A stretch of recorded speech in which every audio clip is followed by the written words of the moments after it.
Hi, I'm Sherri Haab. I'm going to show you how to do a layered design using the Garden Thorns stamp sheet from Dynasty Stamps, and we're going to take two different elements and layer them together using COPPRclay.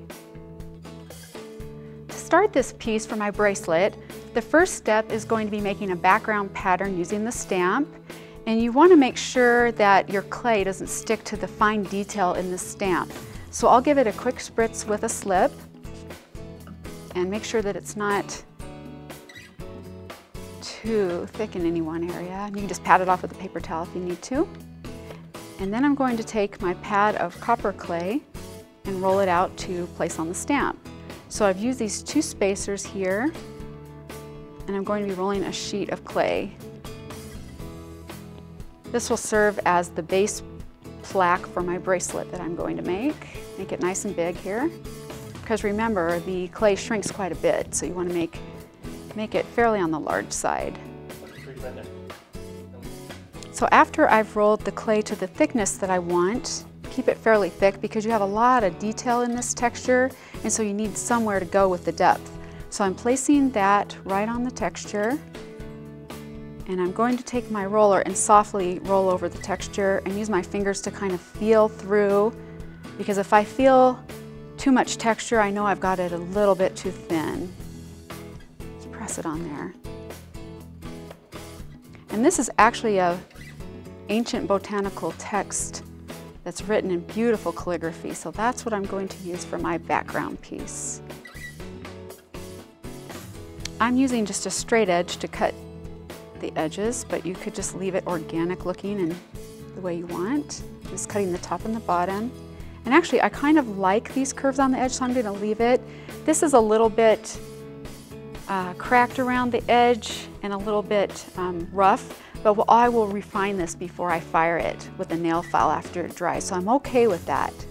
And then one little secret that I like to use is I use a drinking mug to lay the piece to dry. The clay has memory, and so you want the clay to dry in the final shape that you want your piece to be. So that is the perfect curve for a bracelet. And I've taped a piece of Teflon on here to help it not stick. But if I didn't have Teflon when this dries, because this is so smooth, it should come loose off there. And then what I'll do while it's on the form is I'm going to pierce a couple of holes. I just wiggle my needle tool to make 2 holes on each side. And later, I'll use these to stitch it to my leather cuff bracelet. While I'm waiting for my background piece to dry, I'm going to work on the top piece that's going to be layered, and this moth that I'm going to layer onto that background. And you can see that the moth is fairly detailed, and I want to show you a technique for being able to cut this out and apply it on the background in a neat way that's pretty easy to accomplish that. So I've got my clay here for the moth, and I'm going to again roll it out with the spacers just to an even thickness, and then place the clay on your prepared texture. And don't forget your slip if you need to. I'm using my fingers just to press it on there, maybe the roller to go over it. And then after I've got that design, now I'm going to cut around it with a knife, but I don't have to cut around every little antenna and every detail here, because actually the more I leave, these little nooks and crannies that I leave are going to serve me well to serve as attachments when I attach it to the bracelet. So be sure you're careful with a sharp craft knife as you work around these edges. And I'm not worried about being careful, just cut it out roughly.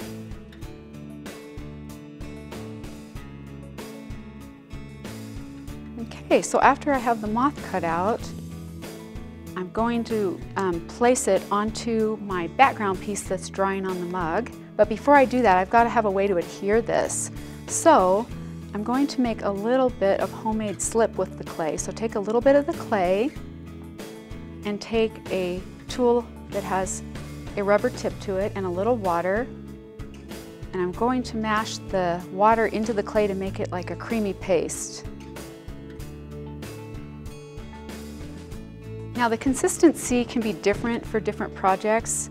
Sometimes I like this to be really thin when I'm doing fine repairs, and sometimes fairly thick when I'm using it like I am in this case to act as a paste to attach that moth to the background. Add a little more water in there. Sometimes it takes a while to work the water into the clay. And then I'm going to butter the back of my moth just with the paste. Use your fingers or the tool, thin it down a little if you need to. And this will help it adhere to my background piece.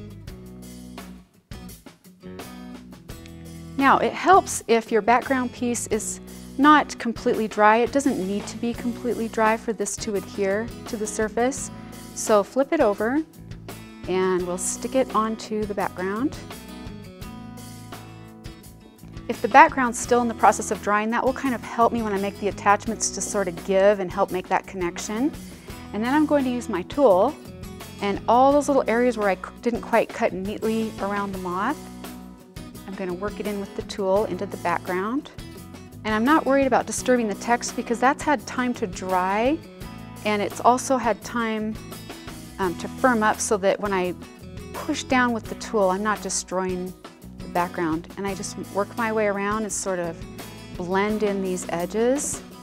It's fun to use these stamps because then you can look at them in a different way. You look at the stamp and you think, wow, that could be a background, or I could layer these pieces, or I could put something on the back. It just allows you so many different ways to use the images on the stamps. And then I keep refining that, and then I'm going to let this dry right on the mug. After my piece is dried on the mug, I'm ready to refine it before firing. So I've got some rough edges here, and I've got some holes to refine, and it's really easy to do, but you want to make sure you're really careful because this piece is still real fragile until it's been fired. And I start by taking a sharp knife. Again, be careful with it. It's very sharp, and I just shave out these holes. I like to use a knife better than a drill because I find it gives me more control over not putting so much pressure and torque on the piece that it tears into a corner. I find that just gently shaving is a better way for me to enlarge a hole. So just go around the piece and do each hole like that. And then the edges, I've got a few that right now it doesn't feel too bad when it's clay, but when that's metal, that could be a real sharp edge. So I just look for any little imperfections or cracks around the edge, and I'm just sanding with my file. You have two sides of your file, so you can use the finer one or the rougher one, depending on how much material you're taking off.